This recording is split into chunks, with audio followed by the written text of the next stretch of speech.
검은 기름 기둥 속에서 황금빛 눈동자가 떠올랐습니다.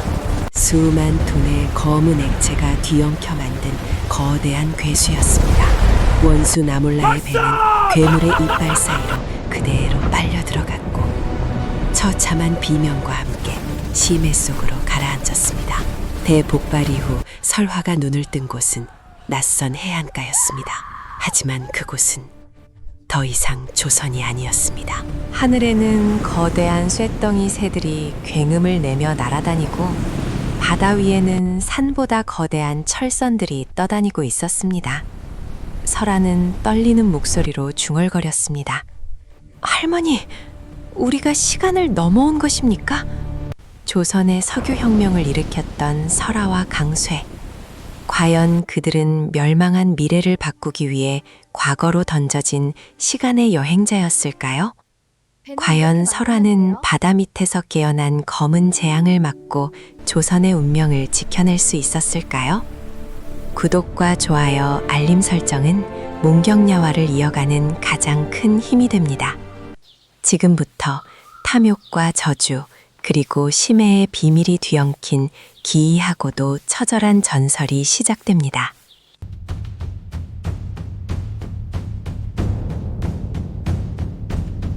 할머니 옥난이 세상을 떠난 지 20년. 금골마을은 여전히 부유했으나 손녀 설화는 마을 사람들에게 미친 아가씨로 통했습니다. 누구지? 조심해야 할 것 같아. 비단 자수 대신 기계 도면을 그리고 거울 대신 망원경을 보며 남해안의 조수 간만을 체크했기 때문이죠. 그녀의 방엔 서양에서 건너온 기묘한 태엽 장치들과 할머니가 남긴 낡은 무명 치마가 항상 걸려 있었습니다. 어느 보름달 밤, 설화는 할머니의 치마를 촛불에 비춰보았습니다. 단순히 피로 쓴 주문인 줄 알았던 자수들이 특정 각도에서 겹쳐지자 그것은 거대한 바다의 길을 안내하는 해도로 변했습니다. 지도의 끝, 태평양 한가운데에는 붉은 실로 이렇게 적혀 있었죠. 땅이 흘리는 검은 눈물을 찾아라. 그것이 타오를 때 조선의 밤은 영원히 사라지리라. 설화는 문중 어른들을 모아놓고 선언했습니다. 이제 땅의 소출로는 부족합니다. 저 바다 너머 불이 붙는 물이 솟구치는 섬으로 가야 합니다. 시아버지 이노인의 대를 이은 집안 어른들은 기절초풍했습니다. 여자다 배를 타면 용왕이 노하신다거늘 어찌 그런 망발을. 하지만 설화의 눈빛은 할머니 옥난이 삿돌을 꾸짖을 때보다 더 서슬퍼런 광기를 띠고 있었습니다. 설화는 할머니가 비축해 두었던 지하 창고의 금괴들을 모두 꺼냈습니다. 이 돈은 오늘을 위해 할머니가 남기신 것입니다. 그녀는 전국의 내로라 하는 대장장이들과 거북선을 만들던 선박 기술자들의 후손들을 금골 마을로 불러 모았습니다.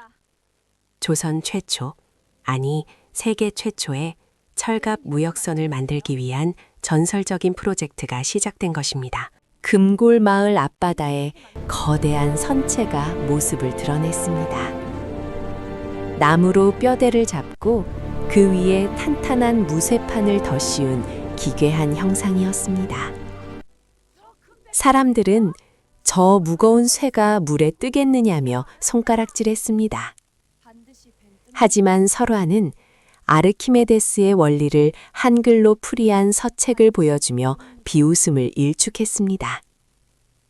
배의 이름은 할머니의 이름을 딴 옥난호. 돛은 할머니의 무명치마처럼 질기고 거대한 특수비단으로 제작되었습니다. 배를 부릴 사내들을 필요했습니다. 그때 나타난 이가 바로 할머니 옥난의 머슴이었던 만보기의 손자 강쇠였습니다. 바위를 맨손으로 부수는 괴력을 가졌으나 마음만은 순박한 그가 설화 앞에 무릎을 꿇었습니다. 우리 할아버지가 할머니를 지켰듯 저도 아가씨의 돛이 되겠습니다. 설화의 지혜와 강쇠의 힘이 만나는 순간이었습니다. 옥란호의 소문은 한양까지 퍼졌습니다. 조정에서는 사사로이 전함을 건조하는 것은 영모라며 감찰관을 파견했습니다. 하지만 설화는 미리 준비한 밀지를 꺼냈습니다.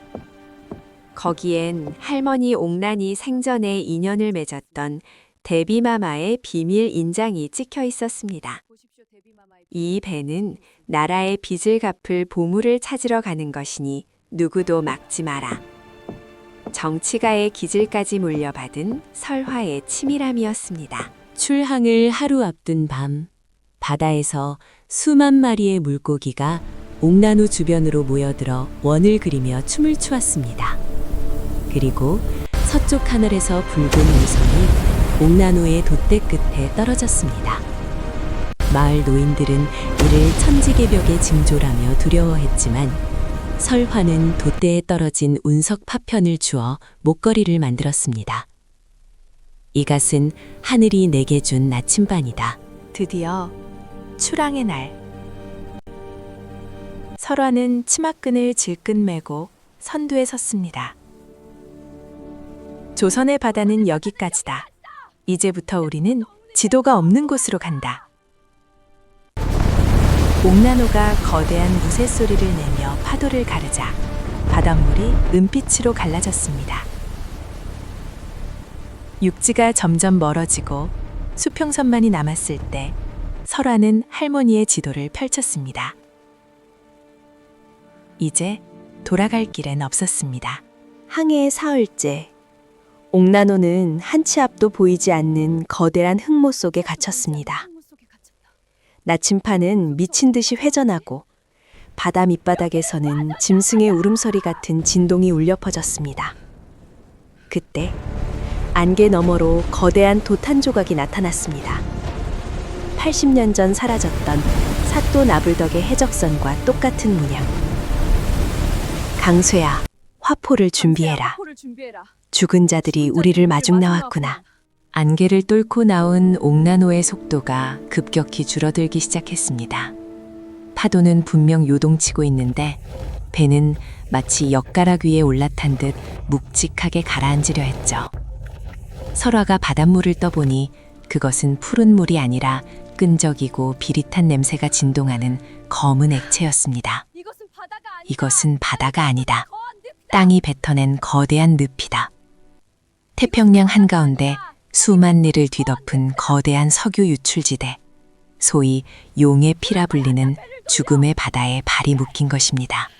그때 검은 수평선 너머로 돛대조차 없는 기괴한 배 한 척이 나타났습니다.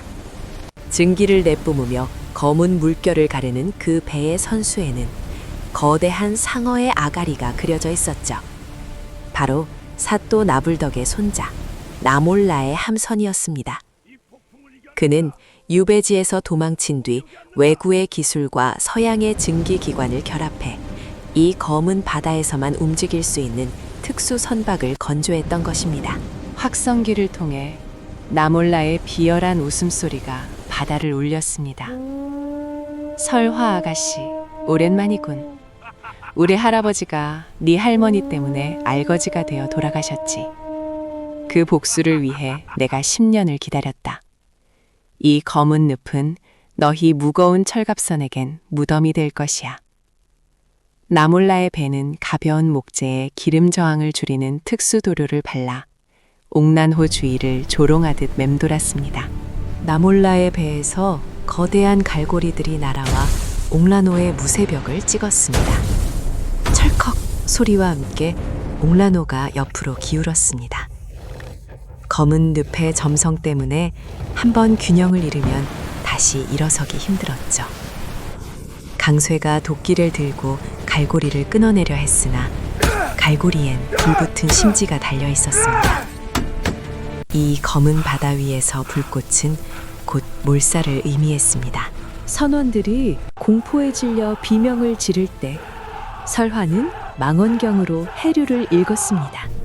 모두 엎드려라. 전원들은 우리를 태워 죽이려는 게 아니라 겁을 주어 배를 멈추게 하려는 것이다. 이 바다 전체에 불이 붙으면 저놈들도 무사하지 못해. 설화는 나몰라의 배가 일정 거리를 유지하며 옥나노를 외곽으로 몰아넣고 있다는 것을 간파했습니다. 설화의 명령에 따라 강쇠가 배 뒤편에 거대한 무쇠 닻을 직접 어깨에 맸습니다. 아가씨, 제가 저 상어놈의 아가리를 찢어놓겠습니다. 강쇠가 온 힘을 다해 닻을 던지자 그것은 나몰라 배의 증기 엔진 부근을 정확히 타격했습니다. 콰직! 소리와 함께 나몰라의 배에서 검은 연기가 솟구쳤습니다. 하지만 나몰라는 비웃으며 예비 엔진을 가동했습니다. 추격전이 길어지자 바다는 기묘한 정적에 휩싸였습니다.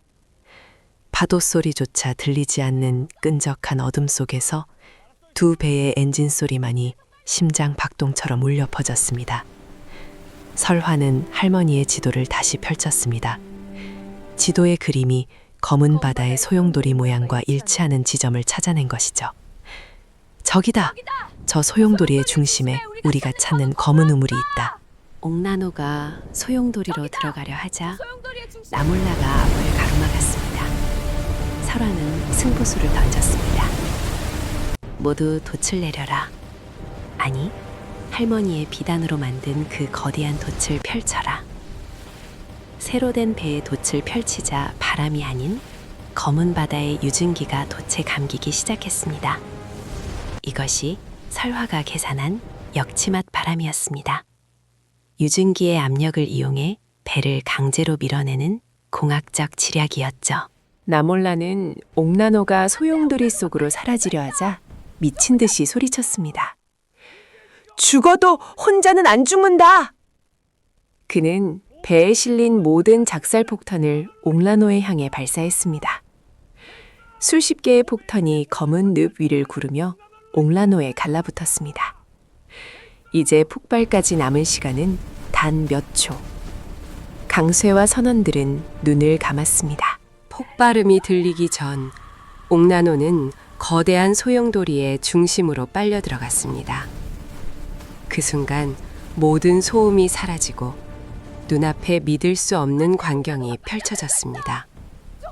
바다 한가운데가 마치 거대한 입을 벌린 듯 뚫려 있었고 그 구멍 안에서는 수만 톤의 검은 액체가 기둥이 되어 하늘로 솟구치고 있었습니다.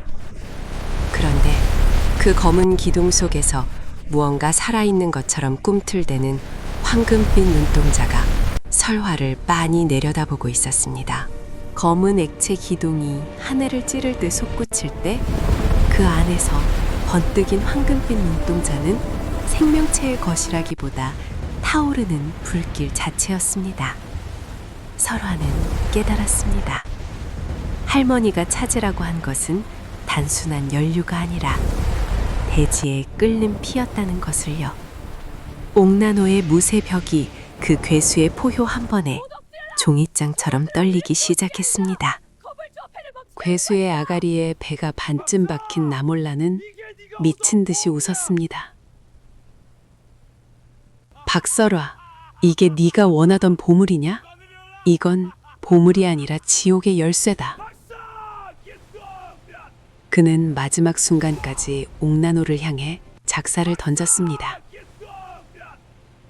하지만 괴수의 검은 촉수가 나몰라의 배를 국숫가닥처럼 말아쥐어 심해 속으로 끌고 들어갔습니다.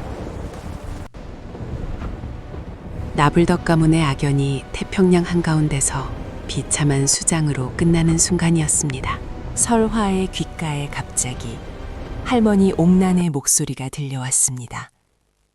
설화야, 저 검은 피에 손을 대지 마라. 저것은 취하는 자의 영혼을 태워 동력으로 삼는 악마의 숨결이다. 설화는 망설였습니다. 눈앞에 널린 저 액체 한 병이면 조선의 100년을 먹여 살릴 수 있는데 할머니는 왜 경고하시는 걸까요? 검은 늪에서 뿜어져 나오는 유증기는 선원들의 이성을 마비시켰습니다. 강쇠조차 눈이 풀린 채 헛것을 보기 시작했습니다. 아가씨, 바다 밑에 금덩어리가 가득합니다. 제가 건져오겠습니다. 선원들이 하나둘 검은 바다로 뛰어들려 할 때 설화는 자신의 팔을 깨물어 정신을 차렸습니다. 이것은 석유가 뿜어내는 지독한 탐욕의 향기였습니다. 설화는 옥난의 유품인 무명 치마를 꺼내 배의 환기구와 선원들의 입을 막았습니다. 신기하게도 할머니의 피 맺힌 기도가 서린 그 천을 통과하자 검은 연기는 맑은 공기로 변했습니다. 모두 정신 차려라. 저것은 보석이 아니라 너희의 목숨을 앗아갈 독주다. 설화의 호통에 강쇠가 간신히 눈을 떴습니다. 섬 자체가 거대한 생명체처럼 요동치며 옥나노를 집어삼키려 했습니다. 설화는 배 머리에 서서 할머니의 해도를 높이 들었습니다. 그러자 해도 속에 숨겨진 붉은 자수가 빛을 내며 괴수와 공명하기 시작했습니다. 괴수는 옥난의 혈육임을 알아본 듯 잠시 움직임을 멈추고 낮게 웅얼거렸습니다. 그것은 피를 내어주고 빛을 취하라 라는 태구의 제안이었습니다. 괴수가 내뿜는 강력한 흡입력에 옥나노가 소용돌이 중심으로 끌려 들어갔습니다. 강쇠는 자신의 몸을 닷줄에 묶고 갑판에 기둥을 부여잡았습니다. 제 근육이 다 터져나가는 한이 있어도 입에는 안 뺏깁니다. 강쇠의 팔다리에서 핏줄이 터져나왔지만 그는 옥나노가 괴수의 목구멍으로 넘어가는 것을 온몸으로 막아냈습니다. 설화는 해도 뒷면에 숨겨진 문구를 발견했습니다. 이 지도를 따라오는 자는 보물을 얻으려 하며 지키려 하는 자는 세상의 멸망을 막으려 함이라. 할머니 옥나는 후손이 이 보물을 가져가길 바란 게 아니라 이 괴수가 깨어나지 않도록 감시하길 바랐던 것입니다. 하지만 나몰라의 공격으로 이미 봉인은 깨져버렸습니다. 섬의 압력이 한계에 도달해 대폭발이 일어나려 했습니다. 이대로 두면 태평양 전체가 검은 화염에 휩싸일 판이었습니다. 설화는 결단을 내렸습니다. 강쇠야, 화포를 괴수의 눈이 아니라 가장 깊은 심장부를 향해 쏴라. 압력을 터뜨려야 우리가 산다. 그것은 석유 위에서 불꽃을 일으키는 그야말로 자살행위와 같은 도박이었습니다. 화항, 거대한 폭발과 함께 옥나노는 하늘 높이 솟구쳤습니다. 바다가 뒤집히고 괴수가 단발마의 비명을 지르며 다시 심해로 가라앉을 때 설화의 품 안으로 작은 호리병 하나가 날아들어왔습니다. 괴수의 심장에서 뿜어져 나온 가장 순수하고 강력한 석유의 정수였습니다. 정신을 잃어가는 설화의 눈앞에 불타는 바다를 뒤로하고 호련히 사라지는 한 척의 배가 보였습니다. 그것은 나몰라의 배도 옥나노도 아닌 조선의 깃발을 단 현대식 군함의 환영이었습니다. 대폭발 이후 설화가 눈을 뜬 곳은 낯선 해안가였습니다. 하늘엔 거대한 쇳덩어리 새들이 굉음을 내며 날아다니고 바다 위엔 산보다 큰 철선들이 가득했죠. 그것은 석유가 가져올 미래의 환영이었습니다. 설화는 그 화려함 속에 감춰진 탁한 공기와 병든 대지를 보았습니다. 할머니, 이것이 진정 우리가 가야 할 길입니까? 그 순간 환영은 깨지고 설화는 반파된 옥나노의 갑판 위에서 피를 흘리며 깨어났습니다. 설화의 손에는 괴수의 정수라 불리는 검은 심장, 석유 원액 호리병이 들려 있었습니다. 그 병은 살아있는 생명체처럼 미세하게 박동하고 있었죠. 설화는 깨달았습니다. 이것은 단순히 불을 붙이는 기름이 아니라 시간을 가속하는 지구의 혈액이라는 것을요. 그녀는 강쇠와 살아남은 선원들을 독려해 부사진 돛 대신 석유의 압력을 이용한 임시 엔진을 가동했습니다. 나몰라의 해적선은 사라졌지만 바다엔 여전히 괴수의 잔해와 끈적한 기름이 가득했습니다. 설화는 할머니의 무명 치마를 옥라노의 뱃머리에 깃발처럼 걸었습니다. 신기하게도 그 치마가 닿는 곳마다 검은 기름이 갈라지며 맑은 물길이 열렸습니다. 200년 전 고우를 구했던 옥란의 기도가 이제는 손녀를 조선으로 인도하고 있었습니다. 출항한 지 1년 만에 옥란호가 부산포 앞바다의 모습을 드러냈습니다. 돛도 없이 검은 연기를 내뿜으며 파도를 가르는 무쇠배의 등장에 포졸들은 괴물이다! 라며 대포를 겨누었습니다. 하지만 설화가 갑판 위에서 할머니의 무명 치마를 흔들자 소문을 들었던 백성들이 울음을 터뜨리며 환호했습니다. 금굴마을의 여장부가 살아 돌아왔다. 설화는 임금님 앞에 나아가 호리병을 열었습니다.